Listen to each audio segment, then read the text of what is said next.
What is good, people? Welcome back to another video on Off-Field Antics. Today it's another edition of That Transfer Show. It's episode 6. I am joined by Rod. How you doing, mate? I'm good, mate. There's been some transfers while I've been away, so it's gonna be good to discuss what we've had in the last couple of weeks. Yeah, we got a juicy list today. Quite a few to get through, Rod. So we better not waste any time. As always, guys, if you do enjoy the video, please leave a like and subscribe to the channel. Next week we should have 2 uploads. We should have that FPL show coming back for the first time of the season, the first episode.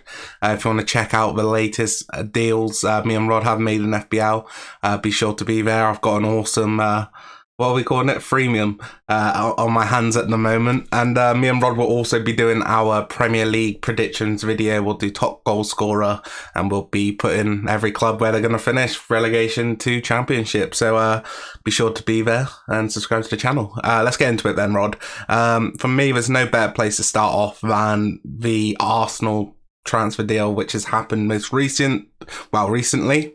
Alexander Zinchenko from Manchester City to Arsenal. I think this one really frees up the Cucurella deal for Manchester City.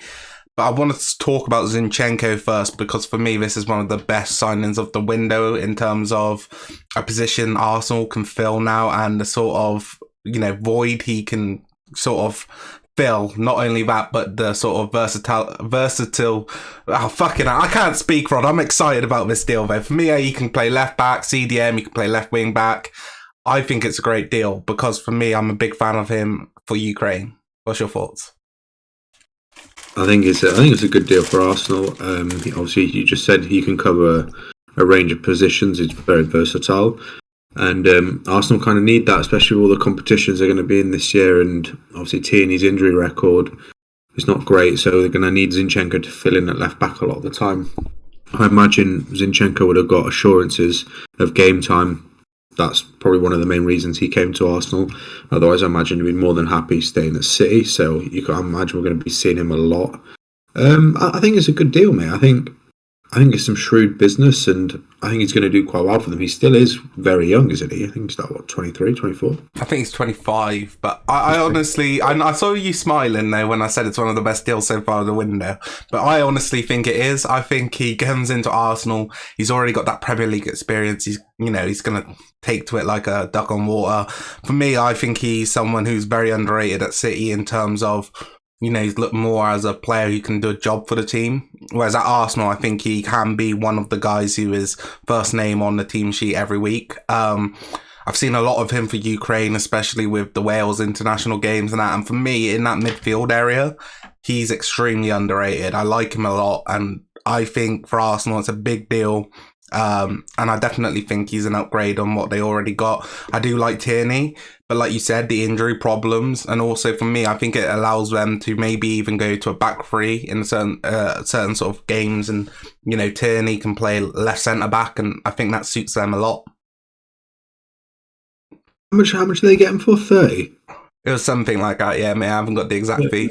I think it's a good signing for 30 million. I think that's quite cheap in this current market for a Premier League proven player, still a fairly young player, and I think he is going to do quite well for them. And it's going to be interesting to see where he does actually play the majority of his minutes, because obviously he's listed as a defender on FPL, but if they play him, say, in attacking midfield or they play him in defensive midfield, he could chip in with maybe a couple of goals, a couple of assists, while getting those clean sheet points.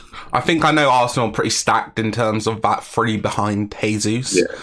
But I wouldn't be surprised if at some games he could play off that left-hand side. I think, especially against the big boys, you think he's going to give you that sort of, he's going to come back and he's going to give you that sort of helping hand in defence. But on the ball and going forward, he's really not a bad player. And I think he could definitely do that sort of role for Arsenal. The other way, though, Rod, is now Manchester City have kind of got the wages off the board for Zinchenko, and they've also got the slot in their team now for Cucurella to come straight in. I do think that Zinchenko was kind of overlooked at the club. I don't really think that they necessarily needed to get rid, but I think this is what champions do. They upgraded the team constantly. I think Cucurella has been extremely bright at Brighton, and I think for someone so young to come straight into the team, he's proven that he can play anywhere down that left-hand side. He can play left wing, left mid, left back, left centre-back even if needed to be done. I think it's a great deal for Man City if he can get over the line, and it looks like it's going to happen now.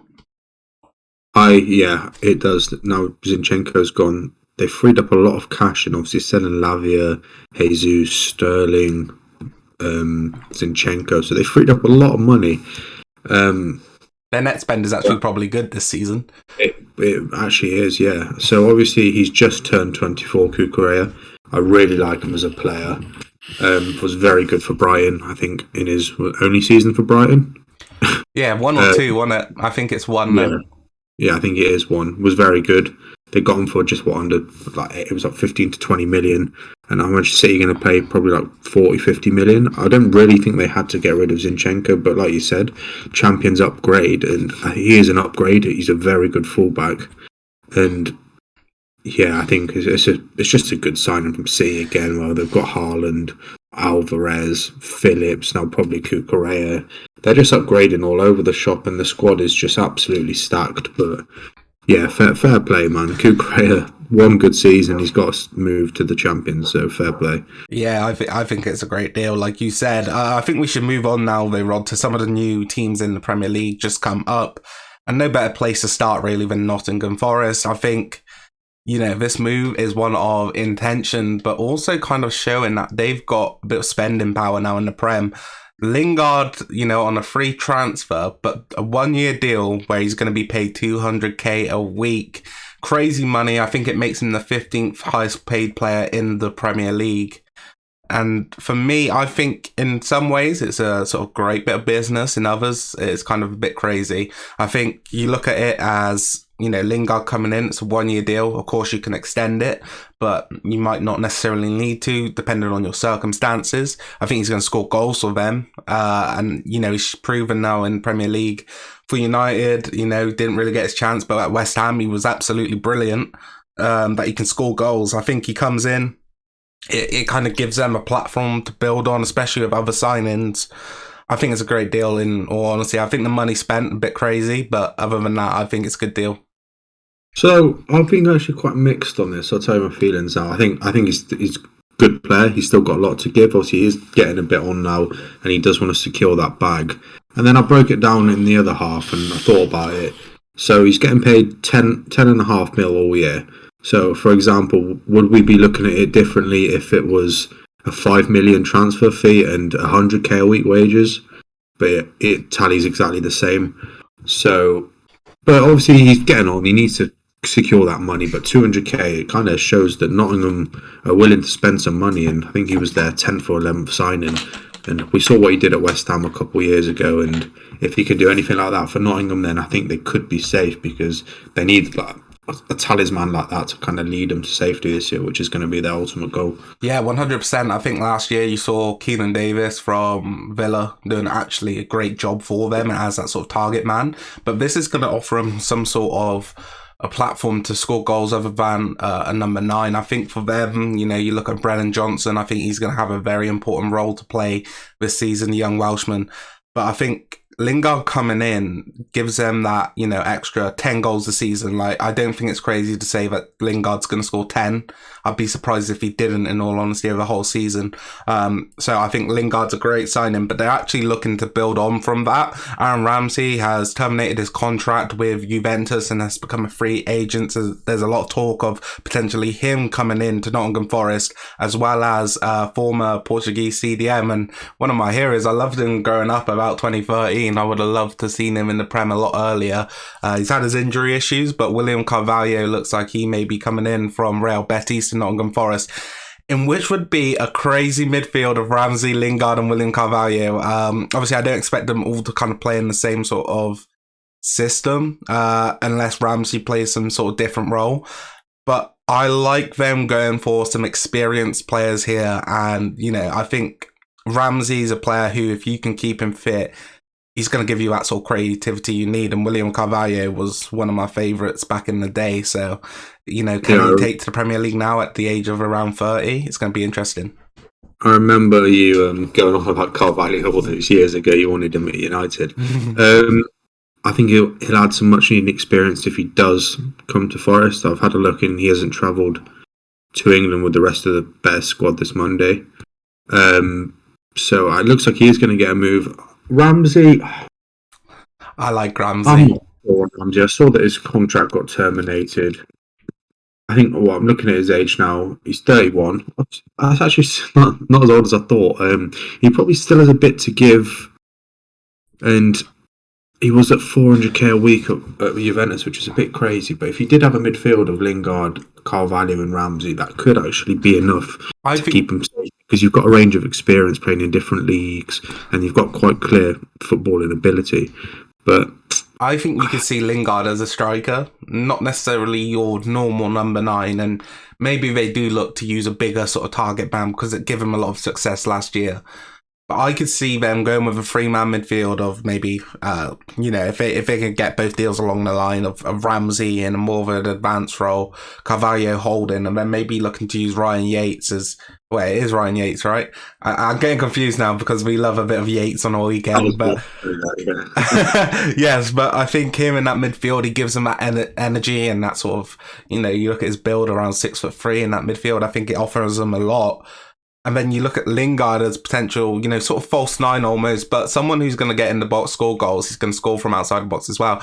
I think it gives them a real identity as a team. And, I think they've got one of the most underrated managers in the league. And I love this because for me, I was looking at Forest and I was a bit worried for them. But if they could get all 3 deals along the line, I'm very excited to see what they could do. So just looking at the signings they've made so far. Yeah. I mean... Taiwo Awoniyi is the striker, the big Nigerian who, William Musin Nikahate from Mainz. That's an underrated deal. Biancone, 22 years old from Troyes in Ligue 1. Omar Richards, left back from Bayern Munich. Mate, they're making moves. I'm saying it right now. They're the new Sheffield United. O'Brien was wanted by Leeds. He was very good for Huddersfield. 5 million, 23 years old. Obviously, Lingard. Dean Henderson, they've actually, to be honest, mate, I've actually underestimated them, but they've made some good signings, and they needed a complete squad overhaul. Watching them in the playoff final, they were very lucky to have won, in my opinion. So they needed loads of new players, and it looks like they haven't really gone with anyone they had last year. Obviously, Zinchenko, they didn't get them back. Keenan Davis, and a few other. Obviously, Bryce Samba's gone, But then again... Yeah, I think they've made some good signings. I'd like to see him stay in the Premier League as long as it's not at the cost of Villa. I don't think you have to worry about that, Rod. But I was thinking about them. Awoniyi, he was at Liverpool at one point, and where was he playing last week? Was it Union Berlin or something like that? Yeah. He's a big guy. You look at the size of the guy's neck; it's absolutely massive, like an F1 driver. I could actually see Lingard now coming off the left wing. I don't know. I'm excited for Forest. We better move on anyway, Rod, to another team. But last thought on Forest, you excited? Mate, I'm just happy they're back in the Premier League, and I'm ashamed they're not usually a newly promoted team's the first game on the Friday. But I'm excited to watch Forest and see how they operate. Yeah, in other teams coming up, we got Fulham. I think they're a team who needs to do business. I think they've shown they've got quality too good for the Championship, but once coming up, they tend to fall short. They got Scott Parker. No, they haven't. Who have they got? Marco Silva. Yes. So I expect something different this time around. They've signed Kevin and Babu from Wolfsburg in a deal around £6.5 million, I think, in total. So I think for them, that's an interesting one. I don't actually know too much about him other than he's really quick on FIFA back in the day. But it seems that they are interested in Bernd Leno and Neto from Barcelona as another goalkeeping option. However, the Neto deal is a bit of an interesting one because I've seen he's kind of being linked with Leicester City as potentially a Leno, sorry. Or Neto, I can't really remember. I think it's Bernd Leno is being... He's linked with Fulham for around 8 million. Yeah, and Leicester are also interested in Leno. Because Schmeichel has agreed terms with Nice. Yeah, so this is an interesting sort of deal because for me, Leno in the Premier League, came in with a lot of hype, um, but really didn't, show much. I think Ramsdale's come in and, in all honesty, he is one of the most overrated goalkeepers in the league, in my opinion, but he has proven to be a better sort of fit for them. For, Leno now to potentially go to Leicester or Fulham, I think it is a big improvement for both teams in a way, because he never really got to show the quality he had. But I think the quality's still there. He was a dodgy keeper. There were moments where he was fantastic. He's 30 years old now, which is still very young for a goalkeeper. He had games where he had to fill in a couple of times, was fantastic, but then there was a lot of games where he was just very dodgy. And overall, I would say his Arsenal quality was maybe when he came in, he needed to fill the boots of Chesney, was it, or whoever when he came in. And now, Martinez, wasn't it? No, I can't remember. Martinez took his place, and because it was being poor, basically. Yeah. And then obviously it was Martinez. But I think a lower Premier League side will be very good for Leno. Obviously, he probably just wants to play football, really. 8 million, I don't think that's bad either at 30 years old. I think it's a good deal for both teams, in all honesty. I think for Arsenal, they could look for a better sort of backup. And, for Fulham and Leicester, he has had that experience in the Premier League. It may have not gone his way, but now he's going to get a second chance at it. Just like looking at some of Fulham's signings, like I said, they also needed to bring in some people. And I think that they've made some decent signings. I quite like Mbabu, I like Polinia. I didn't realise they got Nathaniel Chalobah. Yeah. They had him before.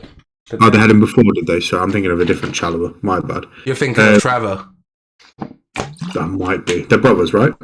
Yeah, the Chelsea one you're thinking of. Yeah. So they've got Polinia, Pereira, and Barbu. Andres Pereira, yeah. I think they've done some good deals. You look at Polinia, kind of similar to, I guess you could say, William Carvalho in a way, but like he's the now and Carvalho's the past. I mean, he is that guy at the moment for the Portuguese national team, and he was linked with a lot of big clubs, and to come into Fulham, it's a big deal. I really like some of their business.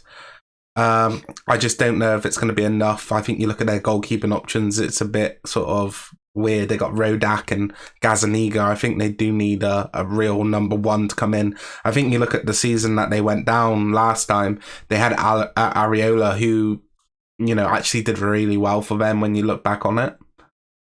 I just think it's the same dilemma every year.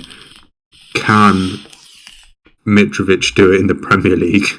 That's going to be the one that either keeps him up or sends him down, I think. I honestly don't think it's a question of if Mitrovic can do it in the Premier League, because I honestly think he can. I think it's, can they get the service to Mitrovic? And at this moment I guess you could say they have improved that, with bringing Pereira in, who has shown, despite not maybe being the guy for United, played out of position at times at United as well, he can kind of, get those numbers. You look at his time in La Liga and now back in Brazil.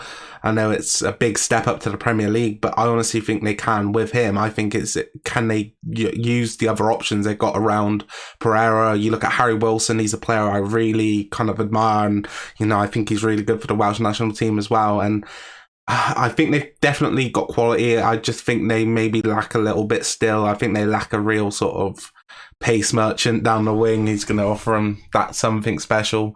But it's going to be interesting to see for sure.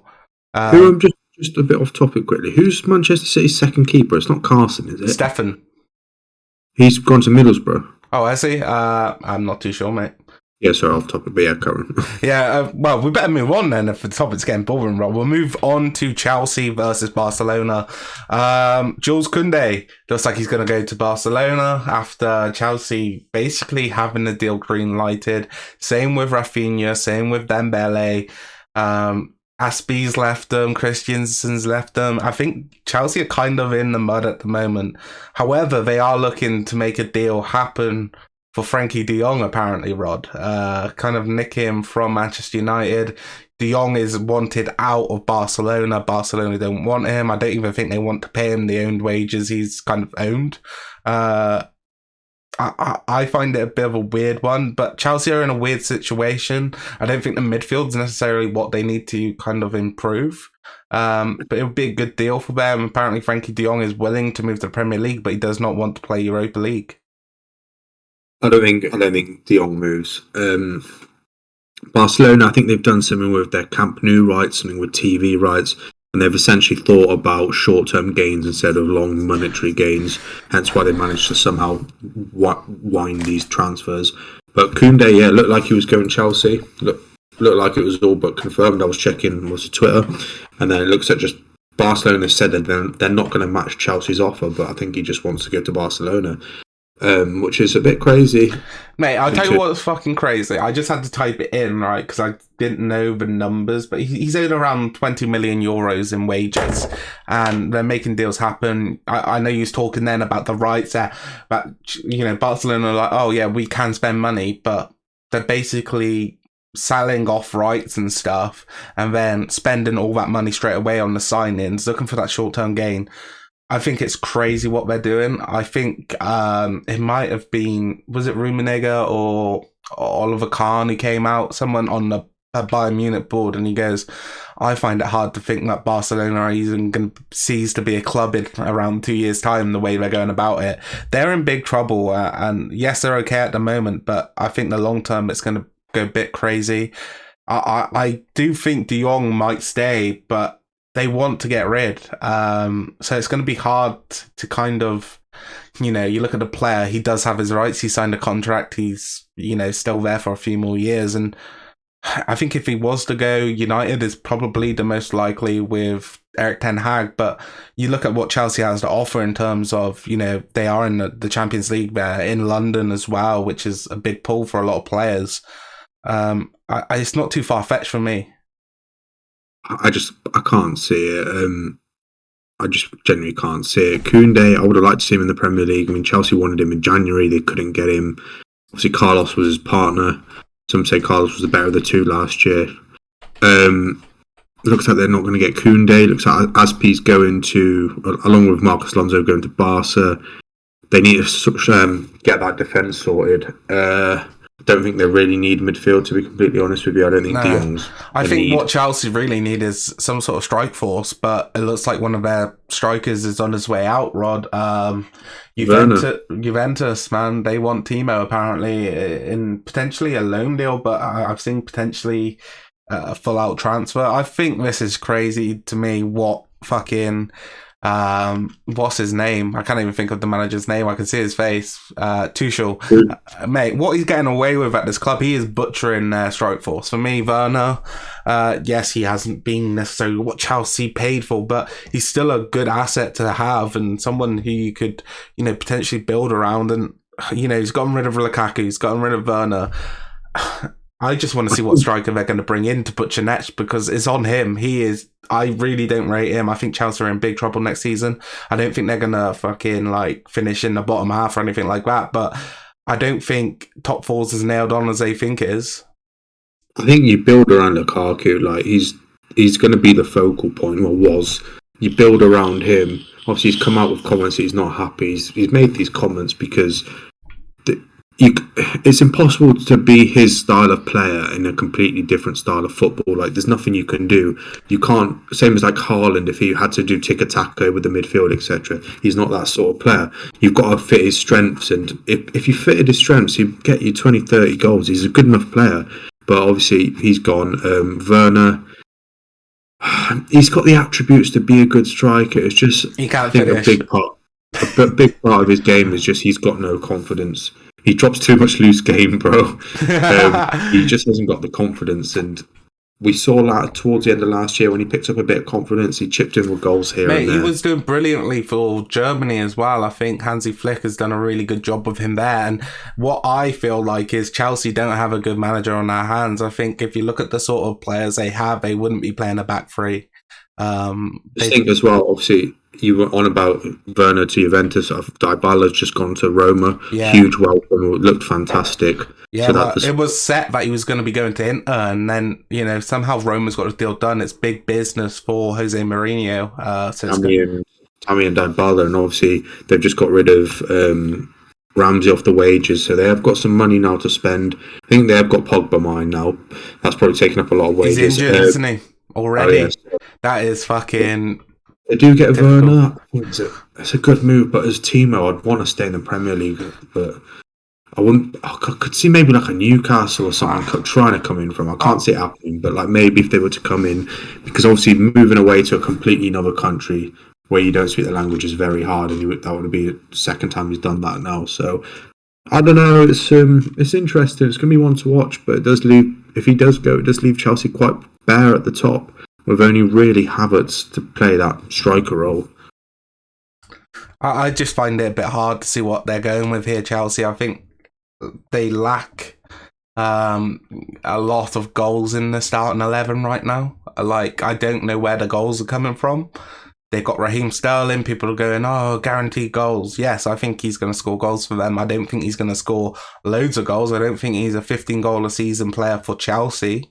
I think in the City side he is potentially, when he's got the created chances for him. I just don't know where the creativity is in this Chelsea side. I don't know where the goals are. I'm going to be really surprised if they are top four by a lot. I could see them being top four, squeaking it towards the end of the season under a new manager potentially. But I don't see them outright just being a Chelsea side who are dominant. And I think people forget to, that Chelsea kind of do go through these spells where they're top four, they're title contenders. They win the title or something like that. But then for a year or two, they kind of drop back down into like Europa League, and then they come back. And I could see that being the sort of stage they're in right now. It's going to be an interesting video when we do our predictions next week on what we think is going to happen in the Prem. But one team who hasn't kind of failed to impress me is West Ham. I think the deal right now with Scamacca, we're talking about Broja going there, but that deal's off. They brought in Scamacca. I think it's around 40 odd million pounds in total. I love this deal. I'm a big fan of him. For Sassuolo, he was a really good striker. I think he has that sort of ability as well. I know a lot of Italians do struggle in the Premier League, but for me, he's got that sort of Premier League build. He's 6'4.5", I believe, but he's not like immobile like some of the old strikers we've seen up front. He's not necessarily the most rapid striker, but he's someone who can, do a job for them, whether it's on like a counter-attack or something like that. I think he's a player who's going to be able to bring a lot of people into play. But I think it's his shooting ability which is going to take a lot of people by surprise. I know the big man's normally known for his heading, but this guy can strike a ball, and he scored some crazy goals last year for Sassuolo, so I'm excited to see what happens with him. So yeah, I'm not too versed on how good of a player he is. I've been told that he's got a similar build and playing style to Graziano Pella, who did quite well at Southampton back in the day. Must have been good about 5-6 years ago. Just looking at his Sassuolo stats from last year in the Serie A, played 36 and scored 16, which is fairly good numbers, that, to be honest. Obviously, as a tall striker, I do think he fits West Ham's playing style, and obviously Antonio, they don't want to have to rely on him where he was almost burning out towards the end of the season, which is understandable with the sheer amount of games they played. Yeah. But I think they're going to be... We know what West Ham are good at, set pieces and getting the ball in the box, and if you've got a player like that who can hold it up or can do things with it, I think he's going to do very well, and it's going to be interesting to see what he comes in at on FPL, because I think you're looking at about a similar price to Antonio, because I think if people are expecting him to start, yeah. I was hoping he's going to be a little bit cheaper, in all honesty, because he's someone who I've been looking at, but I think he's a great option for him. Like I said, his hold-up play is really good, and I think he looks to find those sort of positions where, if the team needs someone to be a focal point, he can be that, and he can bring others into play. I'm interested to see how Bowen's going to play with him. I think it's going to be really exciting to see. And, West Ham do have a really good sort of amount of numbers of players who can play along that free and behind the striker. You look at Lanzini, Vlasic came in, really failed to sort of show his quality, but he was very hyped before coming in, into the Prem. Yeah, I think Fornal Benrahma, Bowen. I think it's an exciting time. Just had a look, and Samaka has come in at 7 million. Oh, I said around, yeah. So that price is him at the same as Martial, Tony, Ings, Jimenez. So I think Antonio is actually 7.5. He is Antonio 7.5 and Samaka 7. So that could be definitely one to watch. And obviously he is still very young, 23 years of age. It's going to be interesting to see, can he adapt to the Premier League. I think it's an interesting one as well, because I thought he was going to be going to PSG in what would have been a really good signing for them in terms of, someone who necessarily doesn't have to play every minute, but offer something completely different to someone like Kylian Mbappe. And, for me, it would have been a great signing, but for West Ham to come in and get him, I think it's a brilliant piece of business. However, it does change what happens with Broja, someone who looked like it probably was going to be the West Ham move for him. Now it seems that Newcastle and Everton are kind of the front runners. We have mixed opinions on him. I like him. I don't think it's necessarily the numbers, which I go, yes, he's a great player or not a great player. It's the eye test. I really liked what he did for Southampton. I thought he was someone who, like you said, he didn't necessarily get the numbers that in your head he thinks he did because of the way he played. But I felt he gave them a kind of a spark up front and something that they was missing.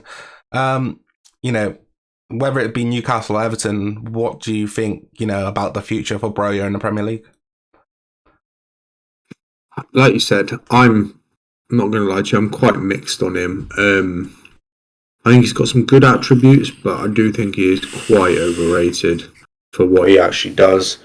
Obviously, I feel like he can change a game, and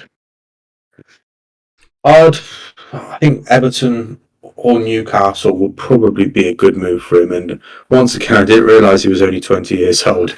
He is only 20 years old, so he's still got a lot of time to learn. I think, if he goes to Everton, because I think Newcastle are going to be up there around the same, competing for the same spots that we are, whereas Everton uphill, so they might decline a little bit. Do you think that the Everton deal's a lot less pressure? I think, look at Newcastle, they're expected next year to make a statement, and they're definitely going to be bringing in someone up top, in my opinion. I think Callum Wilson is someone, despite being brilliant for him in the back end of last season, you can't rely on him with injuries. And I think with the 5 substitutes now as well, just to have someone as another option up there is going to be, really important for Newcastle. I think he comes into Everton. We know they like to play a 4-4-2 at times with Dominic Calvert-Lewin and Richarlison. I think he could be a really good partner for DCL, but also DCL with a lot of injuries last year. And I don't think that's something you can just, look at and go, new season, new DCL.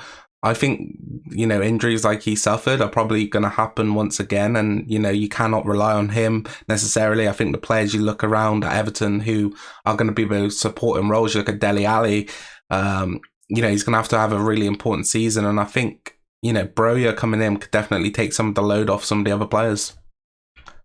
Yeah, 100%. And obviously Chelsea, they've got a lot of homegrown talent, which they can ship and get a decent amount of money for, such as Gallagher, such as Broja, such as Colwill, and things like that. I think Broja does go. If I had to put a bet on where he goes, Newcastle. Yeah, I like him at Newcastle. I think he's got that sort of tenacity which the fans, Newcastle fans could really get behind. I'm not necessarily saying that he's going to be scoring numbers like he did last season, like we think he can, but I think what he offers is something a lot different to Wilson. I think he's got more of that hold-up play in him. So it's going to be an interesting move to see what happens. Southampton, so it looked like they was in for Liam Delap. They was offering around 15 million to Manchester City, but City turned it down. They've gone out and signed Sekou Mara. I'm not sure if this is the end of the Delap deal though, because I would be interested to see him potentially get a loan move. He's not really used that much at City, and now you look at City bringing in Julian Alvarez and Erling Haaland. It looks like those two might be sort of rotating at times. I'd like to see him get a move of some sort though, because this is a guy who has a lot of sort of potential. Apparently, I've seen bits of him and I think he's looked decent. He's not necessarily the sort of striker like a Haaland with the sort of athleticism and explosiveness, but I'd like to see him get a move, Rod. Yeah, I'm not really too versed on Liam Delap. I know that Southampton made quite a few signings this summer. A lot of young signings, obviously including Lavia from City and a few other ones. Yeah, I know that Delap did smash it in the youngsters Premier League, Premier League Two, I think they call it.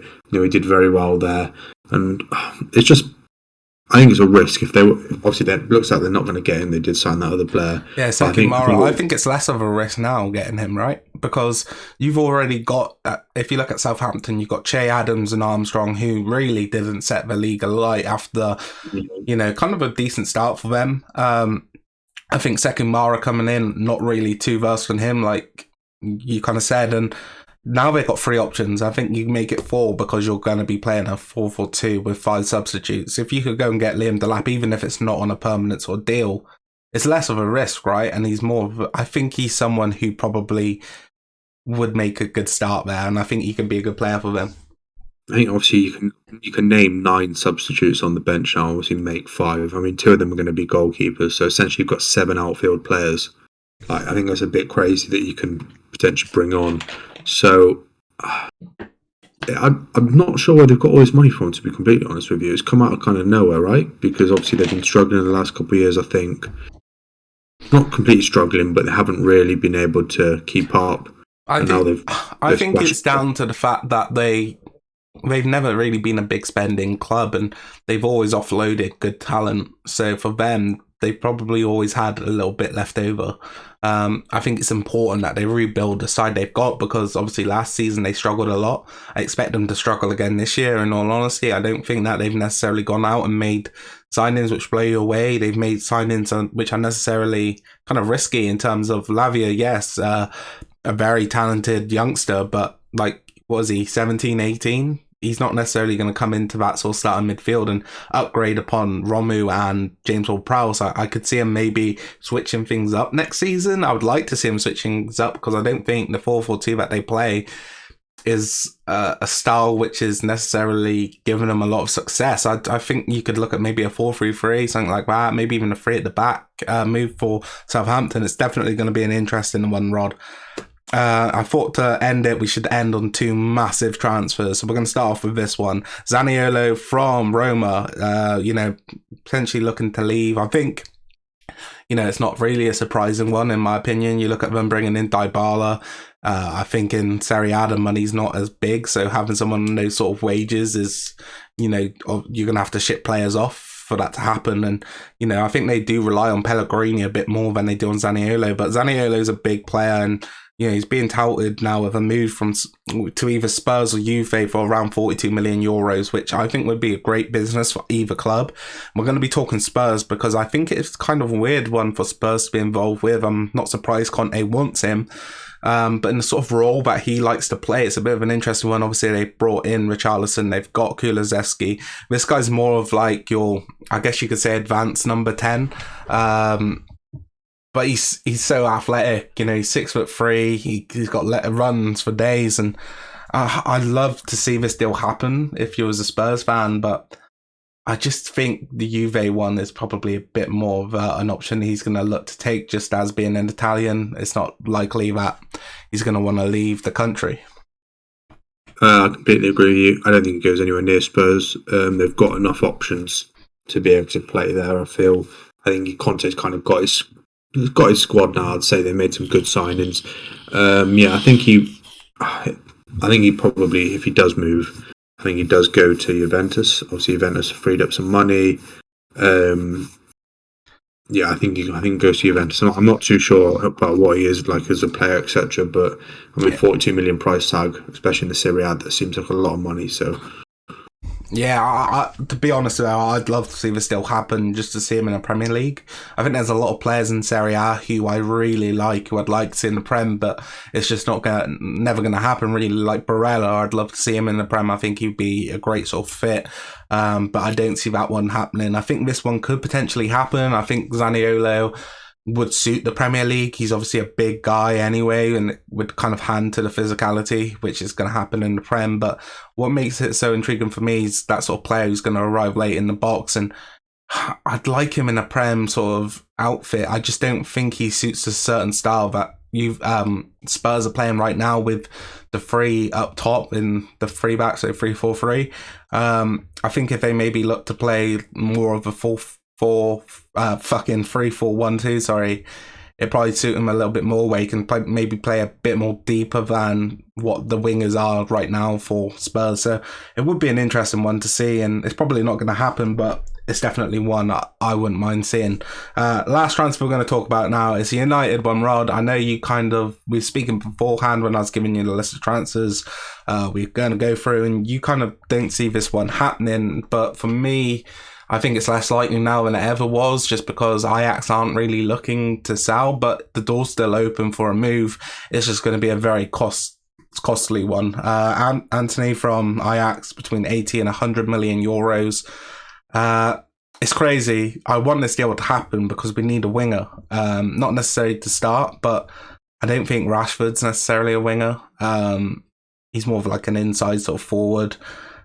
United need a winger, and Anthony for me is a great one. He's not that sort of Rashford player who's going to cut inside and shoot all the time.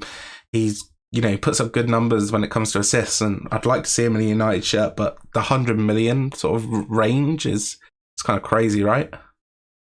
100 million is bonkers, but I can't see United going out and spending that. I know you understand you need a winger. I feel like you might look elsewhere. You might not even get one, to be completely honest.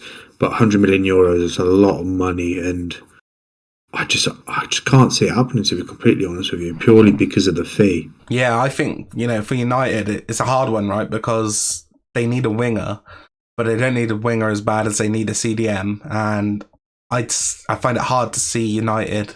Well, actually, I don't. I could see them doing this deal and not signing a CDM, but that's not what we need. We need that sort of CDM before we go anywhere near a winger, in my opinion. But, with the United board and how they make transfers, it wouldn't shock me. But I'd love to see him in a United shirt. I think he has those sort of qualities which are kind of similar to Sancho in a way that, he's a good dribbler, but he's not necessarily going to be going for goal every time like we've kind of seen with wingers in the past. And I think this would free up that left-hand role for potentially a Jadon Sancho to go out to the left, which is something I'm a bit mixed about, because I do think he does his best sort of play down the right.